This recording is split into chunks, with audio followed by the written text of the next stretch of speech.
Hi everyone, I hope you are well. I'm just outside. My daughter is away with her dad for 5 days, so I can actually notice my, how should I say, focus on my personal development for 5 days, and also notice where I am at, what works better for me, what doesn't work, without having, the responsibilities of someone else to take care of.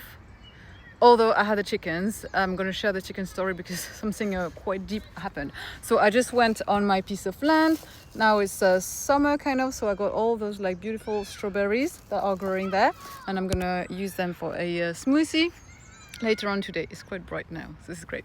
I wanted to share something with you. On this path, living on energy, food freedom, but really it's about growing into, more awareness, more, how should I say, personal realization. And the whole food aspect is just like a, it's just like one part of the process, right? I think by now we got this. And so when people ask several questions about like regeneration of the body and other aspects about OBE, etc., there's also something on this path that will really help you and will improve and increase as you carry on going.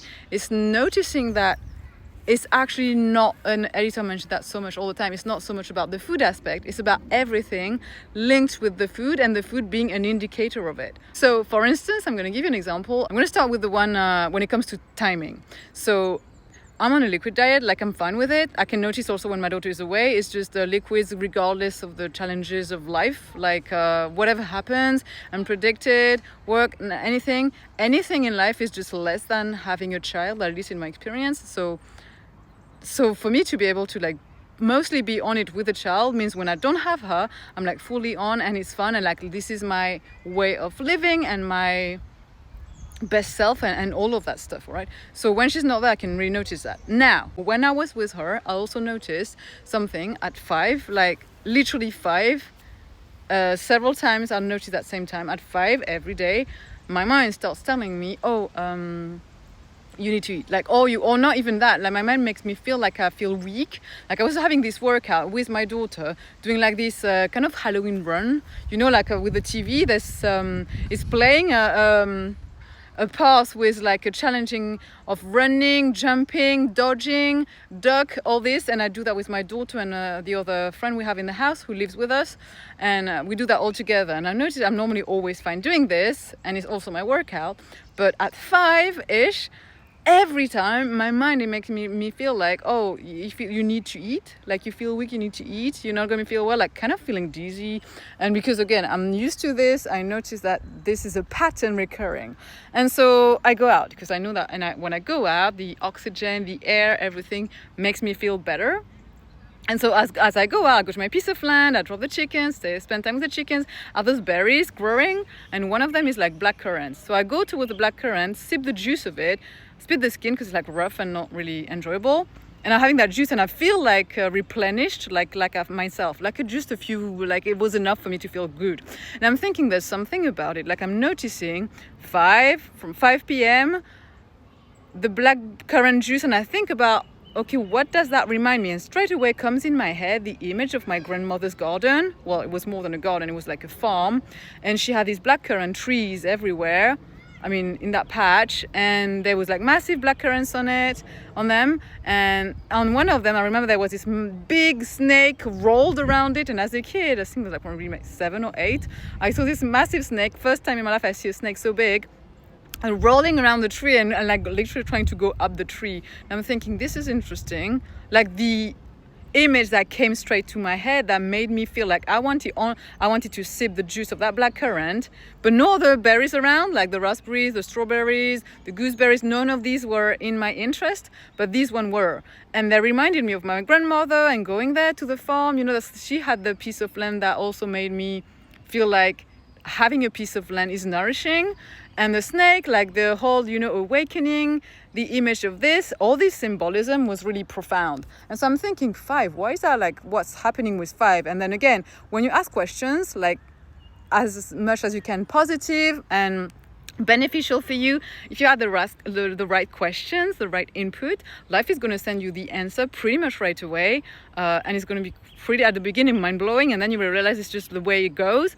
And the more you do that and you are aware of it, and you acknowledge it and you're grateful for it, the more life will give you that. So at some point you just get instantly, without even asking, like verbally or thinking about it, like an image pops in and you get the answer right away, like if you're looking for an answer, basically. Okay, so and comes to me, 5 p.m. is like the time I was born, 4:50, so like just before. So basically 5, I was like arriving, going through the whole hospital stuff, and also I was induced, like I wasn't born like at my own timing, and I had like forceps to take me, like to move my head, like to get my head out, basically.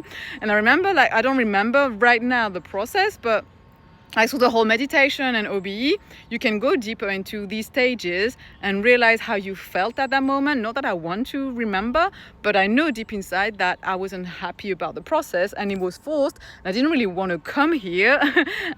and the fact that every time at the same time I was born, like the process of being born and feeling like weak and out of control and like I need some nourishment is also linked with this. And then on top of that, the experience with working a full-time job, which I only did for like 18 months of my life, not long at all. And at 5 p.m. it was the end of time and I was rushed back home and like eat something because the food was like, the pleasure of the day. Those two things were really ingrained in my mind, as in you don't feel safe at that time, you need some external consumption to feel yourself. And when you have the awareness for yourself, like I'm sharing this about myself, for you to realize that about yourself, there might be timings during the day where your mind is going to trick you more than other times. Do you notice that? Can you pay attention? Can you question it in the best way possible so that the answers come right away in the best way possible for you to make adjustments? And the adjustments sometimes is just, number 1, to be aware, and number 2, to have more mindfulness practices, and number 3, again, to be kind, like treat your mind like a baby, so the baby is like I'm not gonna like stop completely having something at 5 p.m. I'm going to do the opposite. Like for instance, yesterday I went out, I'm going to explain why and what happened, but with my chicken on my backpack, like an emergency situation, and I know it was the same time, 5-ish. And so I know that at this time, it's tricky for my baby mind. I say my mind, like I treat like a baby. I won't say baby mind because it doesn't sound really like empowering. But for my mind, I treat it like with kindness. So when you go out with a baby, you take the stroller, you take the nappies, you take the bottle, you take the water, you take the change of clothes, all these things, the toys, for the baby to feel safe and reassured. It's the same with your mind. You take your mind out of their comfort zone for the time it needs until it grows to like another stage.